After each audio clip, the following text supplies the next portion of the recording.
तर मित्रांनो नमस्कार.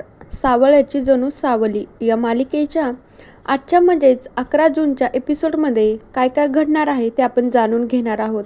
इकडे मात्र आपल्याला असं बघायला मिळतंय की जगन्नाथ सावली एकमेकांशी बोलत असतात. जगन्नाथजी म्हणू लागतात की सावली मला ना तुझा खूप राग आलाय.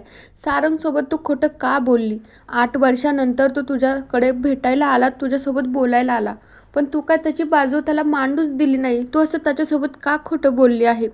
व्यंकटेश पण तिथेच उभा असतो.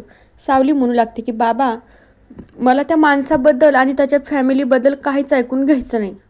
तो त्याच्या आयुष्यात पुढे निघून गेलाय ना, मग मी का मागं थांबायचं? मला ही सगळं विसरून जायचं आहे. मी पण माझ्या आयुष्यात खूप आनंदी आहे. आणि तुम्हाला जर त्यांनी विचारलं ना, तर तुम्हीही त्यांना सांगून टाकायचं की व्यंकटेश हा सावलीचा नवरा आहे. आता जगन्नाथ कित्येक वेळा सावलीला सांगण्याचा प्रयत्न करतो, पण सावली तर काही ऐकून घ्यायला तयारच नाही. ती एकदम हट्टीसारखी वागत असते. त्यानंतर आता व्यंकटेशला कळत नसतं की नेमकं काय चालू आहे. व्यंकटेश शांतच उभं राहतो. जगन्नाथजी म्हणू लागतं ठीक आहे, तुझी जशी इच्छा आहे ना तसंच करतो, पण जगन्नाथचं मन तर काही मानत नसतं. दुसरीकडे आता अबीरनं या सगळ्यांचं बोलणं ऐकलेलं असतं. अबीरच्या लक्षात येतं काय मग सुपर हिरो घरी आला होता आणि माझी आई त्याच्यासोबत खोटं बोलली. अबीरच्या लक्षात येतं. दुसरीकडे आता आपल्याला असं बघायला मिळतंय सारंग झोपलेला असतो. ओवी त्याच्या रूममध्ये त्याच्यासाठी चहा घेऊन येत असते. सारंग उठतून म्हणू लागतो काय मग ओवी बाळा, माझ्यासाठी चहा घेऊन आली? ओवी सारंगला काही न बोलता ती त्याच्यावर रुसलेली असती. ती शांत राहते. सारंग म्हणू लागतो अगं ओवी काय झालंय? माझं बाळ माझ्यावर का रुसून बसलंय?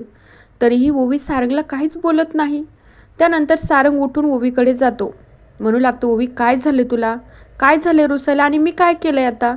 ओवी सांगू लागते की बाबा, अरे तुला असं कशाचं टेन्शन इतकं आलंय की काल रात्री तू दारू पिऊन आला. सारंगला एकदमच धक्का बसतो.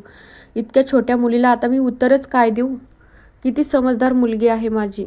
सारंग म्हणू लागतो अगं काही नाही गं, मी असंच पिलो होतं, माझ्या डोक्यातनं खूप टेन्शन आलं होतं म्हणून मी दारू पिऊन आलो. ओवी म्हणू लागते की बाबा, खोटं बोलतोय ना माझ्यासोबत? तुझ्या चेहऱ्याकडे बघून मला सगळं कळतंय, तरीही माझ्यासोबत खोटं बोलतोय. जे काही खरं आहे ना ते मला सांग. आता ओवी चहा घेऊन आलेली असती तर सारंगला तिला बघून खूप आनंद झालेला असतो. त्यानंतर ओवीचा विश्वास बसत नसतो की बाबा माझ्यासोबत खोटंच बोलतोय. सारंग म्हणू लागतो अगं ओवी काहीच नाही आहे. काय झालं माहिती का, काल मी एक केस लढायला गेलो होतो ना, तिथे मात्र आमचा खूप मोठा वाद झाला म्हणून मी दारू पिली.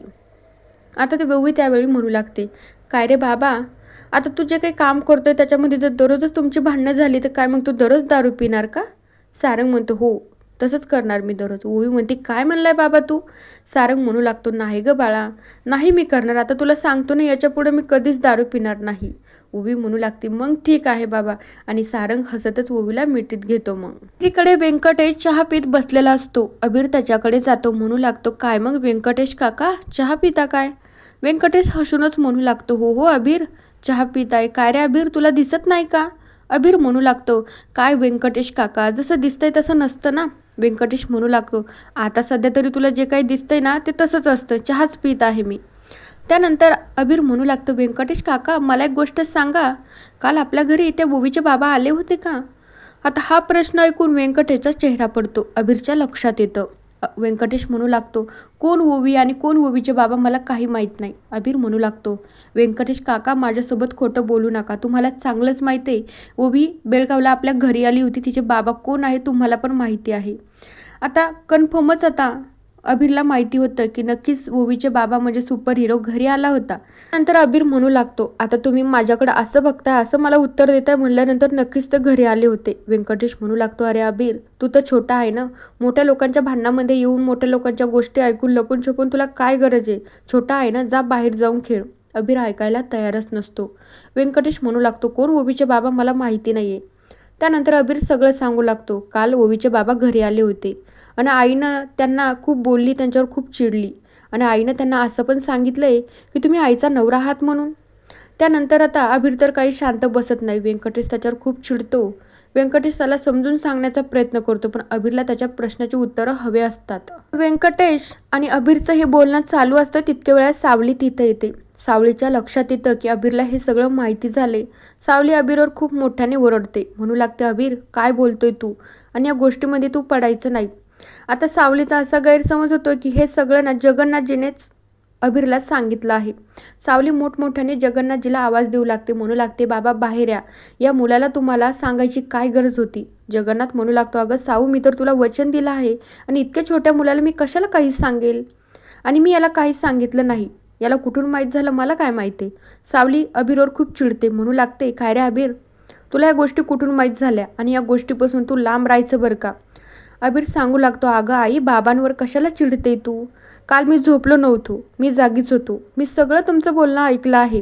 आणि तू सारंग काकावर चिडचिड करत होती. ते घरी आले होते ओवीचे बाबा आणि तू त्यांना असं पण म्हणली, व्यंकटेश काका आणि तुझं लग्न झालं आहे.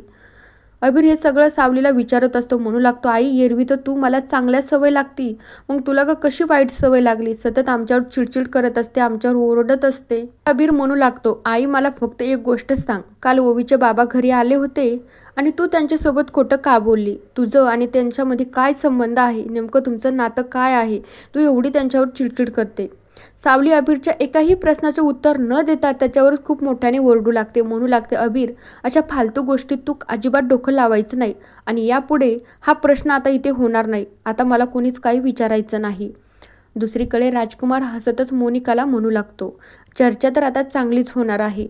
त्यानंतर मोनिका म्हणू लागते, अरे राजकुमार, कशाबद्दल बोलतोय तू. राजकुमार म्हणू लागतो, एरवी तर मला इतर वेळी सगळेजण कामचुकारच म्हणताय, पण मी आता असं काही केलं आहे ना, खूप मोठा गोंधळच होणार आहे. मोनिका म्हणू लागते, बापरे राजकुमार सर, तुम्ही नेमकं काय केलंय.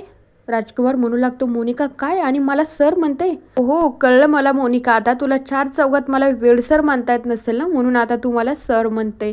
मोनिका तर राजकुमारच्या बोलण्यामुळे डोक्यालाच हात लावते. राजकुमार सांगू लागतो, मोनिका, आता बघ, मी असा डाव टाकला आहे ना, हे जर सगळ्यांना माहीत झाले ना, सगळे डोक्यालाच हात लावून बसतील. तर दुसरीकडे आपल्याला असं बघायला मिळतंय की गुरुकुलमधला जो काय पिऊन असतो ना, त्याच्याकडे कोर्टाकडे नोटीस आलेली असते. तो धावतच जगन्नाथजीकडे येतो, म्हणू लागतो, जगन्नाथजी, कोर्टाकडून एक नोटीस आली आहे. आणि जगन्नाथजी बघतात, सगळेजण काळजीत पडतात. सावली विचारू लागते, बाबा, नेमकं काय आहे ते. तो पिऊन सांगायला सुरुवात करतो की आपल्याला ना आपलं गुरुकुल लवकरात लवकर खाली करावं लागणार आहे, आपल्याला ना कोर्टाकडून नोटीस आली आहे. दुसरीकडे आपल्याला असं बघायला मिळतं, तो राजकुमार म्हणू लागतो, मोनिका, तुला माहिती का, ती गुरुकुलची जागा ना माझ्या आईची आहे. मोनिकाला धक्का बसतो. दुसरीकडे सावली जगन्नाथला त्या विषयावर बोलायचं असतं, तितक्यात तिथं अबीर असतो. सावलीला लक्षात येतं की अबीर इथेच आहे. सावली म्हणू लागते, अबीर, जा तू बाहेर खेळायला. अबीर ऐकत नसतो. अबीर म्हणू लागतो, आई, मी कुठेच जाणार नाही. तरीही सावली दादागिरी करून त्या अबीरला बाहेर खेळायला पाठवून देते. त्यानंतर मग सावली आणि जगन्नाथमध्ये जे काही बोलणं चालू होतं. दुसरीकडे आता मोनिका विचार करू लागते, ही तर जागा जगन्नाथजीची आहे ना, मग तिलोत्तमाच्या नावावर ही जागा कशी झाली. दुसरीकडे जगन्नाथ देखील सावलीला हेच समजून सांगत असतो की सावली, ही जागा मुळातनं तिलोत्तमाच्याच नावावर होती, पण ती जेव्हा ही जागा बक्षीसमध्ये एका व्यक्तीला देत होती ना, पण त्या व्यक्तीला मात्र ती जागा परत मेंढळ यांनाच विकायची होती. आता आपल्याला काही करून ती जागा तिलोत्तमाला परत द्यावंच लागेल. सावलीला खूप मोठा धक्का बसतो. मग दुसरीकडे राजकुमार मोनिकाला तेच समजून सांगत असतो, आता त्या जगन्नाथला ना आपली जागा परत द्यावंच लागेल, त्याच्याकडे ऑप्शनच नाही. आणि ज्या व्यक्तीकडून जगन्नाथने जागा घेतली होती ना, त्याला काही पैसे पण मिळणार नाही, आता तो रस्त्यावरच येणार आहे. राजकुमारचं बोलणं ऐकून मोनिकाला देखील खूप आनंद होत असतो, खूप हसत असते ती. नंतर राजकुमार तिथनं निघून जातो. तर मोनिका म्हणू लागते, मला तर वाटलं ह्या राजकुमारला सावलीबद्दल कळलं की काय, पण याला काही कळलं नाही ना, तर बरं झालं, मला माझा प्लॅन चालू करावा लागेल. दुसरीकडे सावली म्हणू लागते, अहो बाबा, आता ही जागा जर खरंच परत द्यायची म्हणलं तर मग आपलं कसं होईल. त्यानंतर जगन्नाथजी म्हणू लागतं, अगं साऊ, नको टेन्शन घेऊ, हे मेंढळे आता कोर्टात जरी गेले ना, ह्या जागेचा मेन मालक आता आपला अबीर आहे आणि तू त्याची आई, म्हणजे तू पण या जागेची मालकीण आहे. कोर्टामध्ये मी सगळं काही सांभाळून घेईन, तू अजिबात टेन्शन घेऊच नकोस साऊ, असं म्हणतात जगन्नाथजी. सावली तितक्या वेळासाठी हो तर म्हणते, पण तिला खूप टेन्शन आलेलं असतं. मित्रांनो, या मालिकेच्या पुढील भागांच्या अपडेट्ससाठी आपल्या चॅनेलला नक्की सबस्क्राईब करा. So bye.